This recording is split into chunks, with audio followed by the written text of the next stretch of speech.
Hi everyone, in today's video I've got this little door hanger treat for you that houses two of these chocolate Malteser reindeers, which I just picked up in the supermarket, and I just thought it would be a fun project to do using the reindeer from the Warm and Toasty stamp set and some cardstock and designer series paper, all from Stampin Up.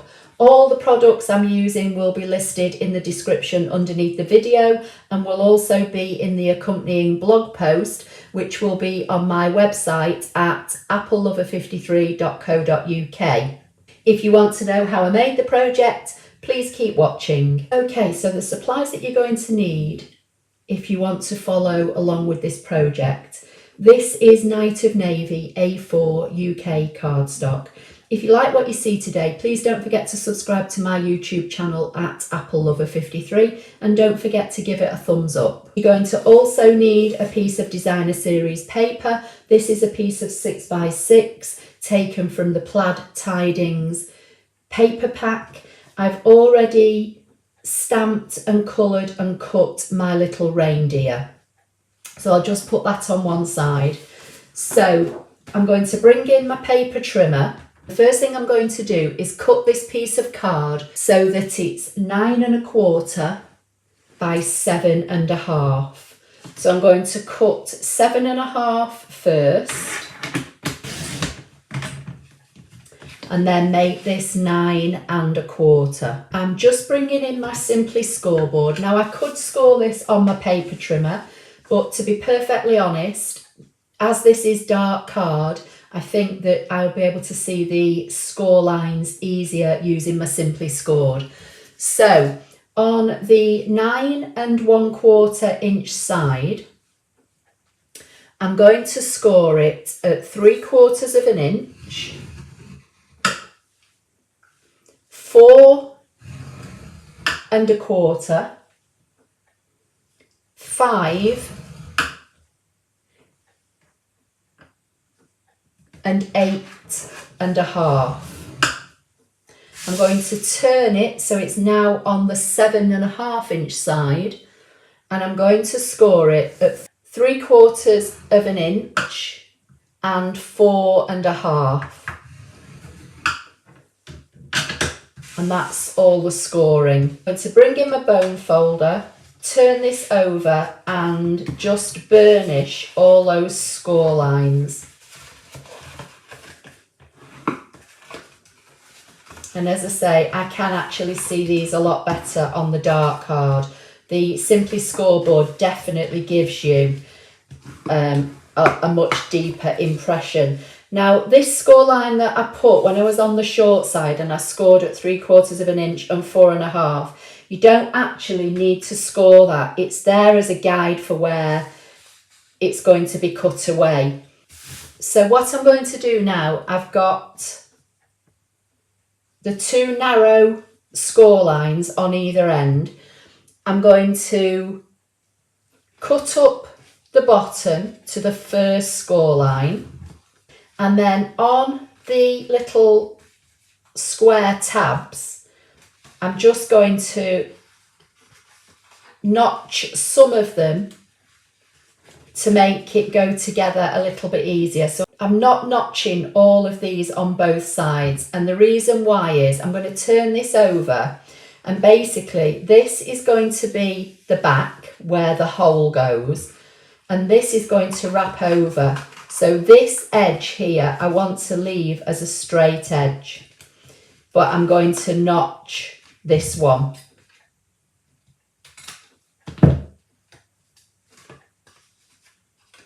Then the middle one, I can notch both.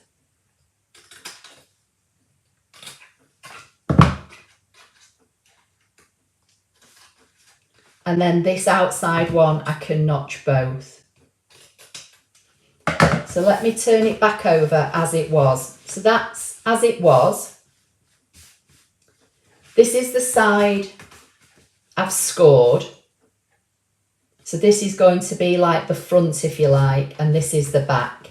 So you can do it either way, but basically you want to leave the right hand edge, small tab with a straight end, and then you can notch one half of it and notch these. Now, the next bit is all this top half is going to be cut away, and so is this, down to this score line that I put in at 4.5, but I've not burnished. So you can either do this with your paper trimmer or you can do it with scissors, whichever way you find it easiest. So for now, I'm just going to try it with the scissors and see how I go. I'm just using a big pair of scissors. So I'm going to cut down, cut that off. And again, I'm just going to notch that end, because this, as I say, is that's going to go inside, that's going to fold over. Might just make it go together a bit easier.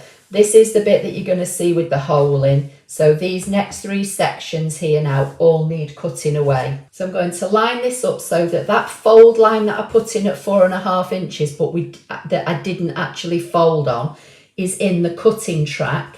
This is level up here, and I'm going to cut these 3 sections away. So I'm going to bring in my blade up to this mark here, and our blades on our trimmers have a mark on either end so you can see where you're lining up. So I'm going to line up this mark that's on the edge of my trimmer with that first score line. I've got this score line in the cutting track. So I'm going to position that and cut this away. So that's what I've got. And then again, I can put this in. I can line this fold line up with the track, because I'm going to cut all this away and lift up.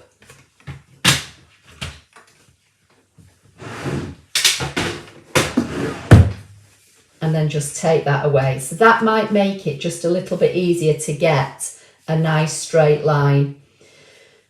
And then, as I say, this is basically going to fold around like this. So this is going to be the front of your box. This is going to be where it hangs. Now you're going to need a piece of designer series paper to put on here. You could leave it blank if you want to. This measures 3.5 inches, and it measures 3 inches down to where that score line is. So I would make this at least, you can come all the way down to 6 3/4 if you want the designer series paper to go all the way inside, but you're not going to see it because your treats are going to be in it. So I would cut a piece, I mean the paper's already 6 by 6. I would just cut the 6 by 6 in half and make it 6 by 3. So I'm going to cut this piece of designer series paper, which is Balmy Blue.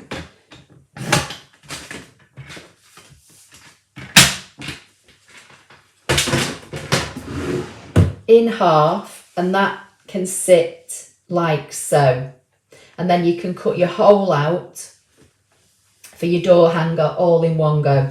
So I'm going to stick this piece down. So I'm applying adhesive on all 4 sides, but there's going to be a hole cut out here, so I'm just going to put some in the middle section as well. I'm going to bring this back in, centralise this just by eye so it looks as though it's got a nice border all the way round. And then I'm using the stitch shape dies from Stampin Up, which is product number 152323, and you get circles, squares and ovals. I'm going to use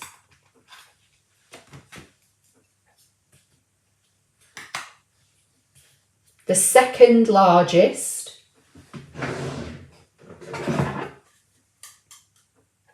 which is about 2.5 inches, and I'm going to position that kind of centrally in this top section here, because remember this is going to fold over, so you want it, you know, to be able to hang on your door. And then the way that I'm going to do this, I'm going to fold in these flaps so that this should all go through my die cutter. So I'm going to bring in my plates. I've got my Stampin' Up magnetic plate. So I'm just going to sit that on here, position the circle, put that on top and run that through. So that's cut that out of there now. I've got a stitched circle that I can use for another project. And then the front section here, where this is going to fold in, measures 3 3/4 by 3 1/2. So as I cut this in half, I'm going to use the other half. So I'm going to chop this piece down. So this is 3 inches, and I'm going to make this 3 1/4. So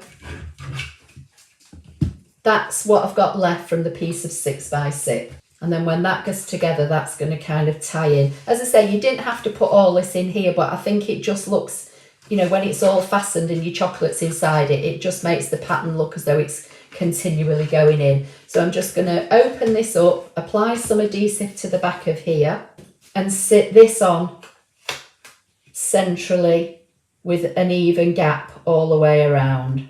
So now you need adhesive on the inside of this strip, because this is going to fold over.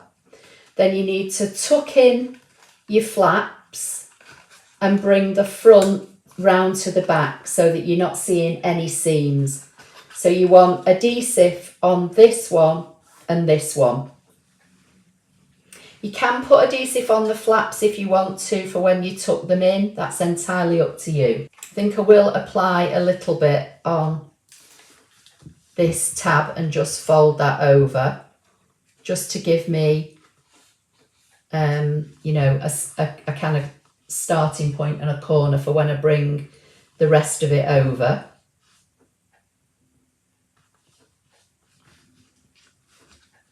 Then that's going to tuck inside. You can stick that one down if you want to, but you don't really need to. And then they're going to fold in and fold over. So I'm going to put some adhesive on this one.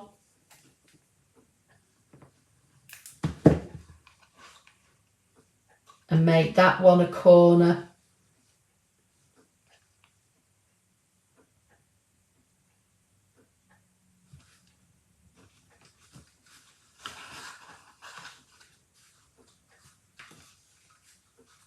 And then apply some adhesive here and here.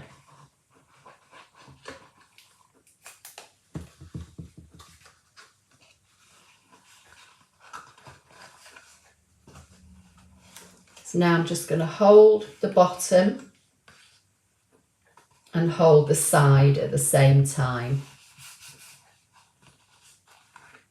Just going to get my bone folder and just press down to let the adhesive start to grab.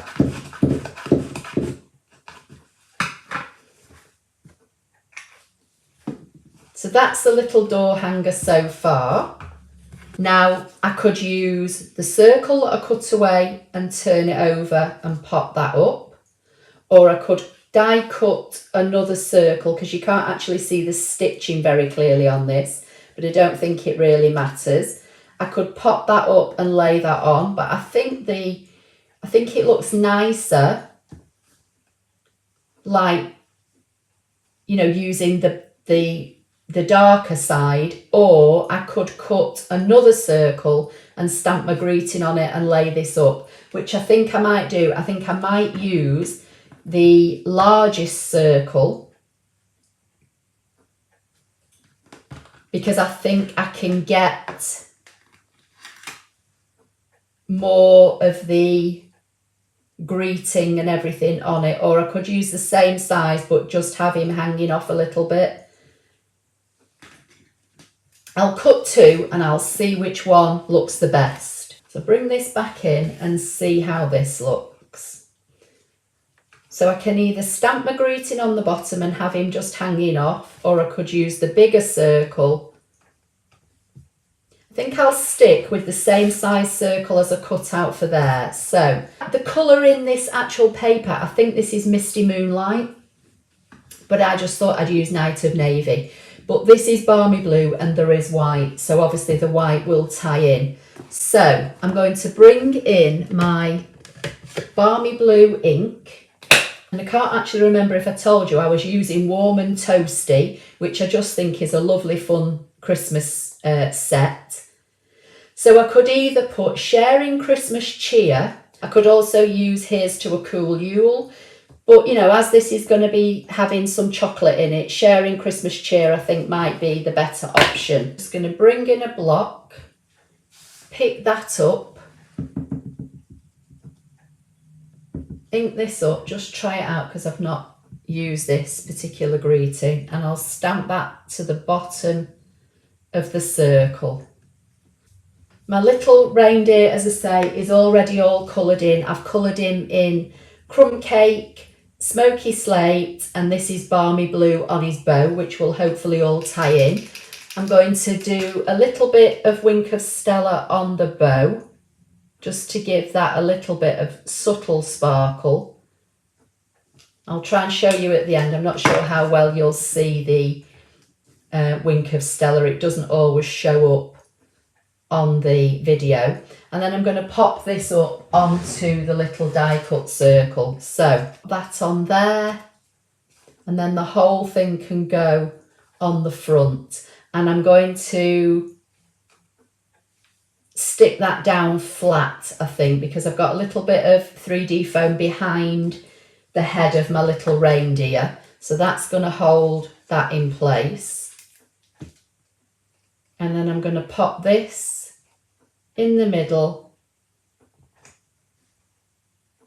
trying to get it straight.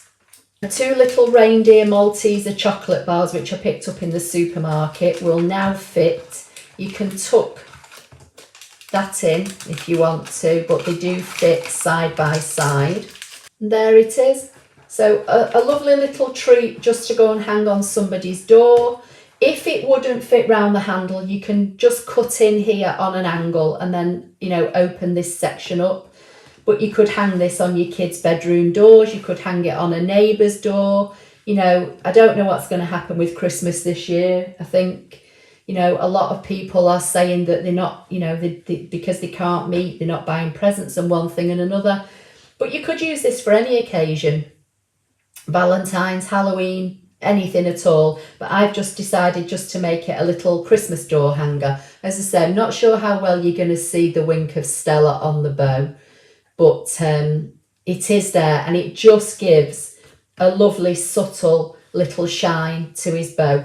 So I hope you like that project. Please give the video a thumbs up. As I say, don't forget to subscribe at Apple Lover 53. If you use Instagram, please follow me on there as well at Apple Lover 53 ScanNCut, and I'll see you in the next video. Thank you.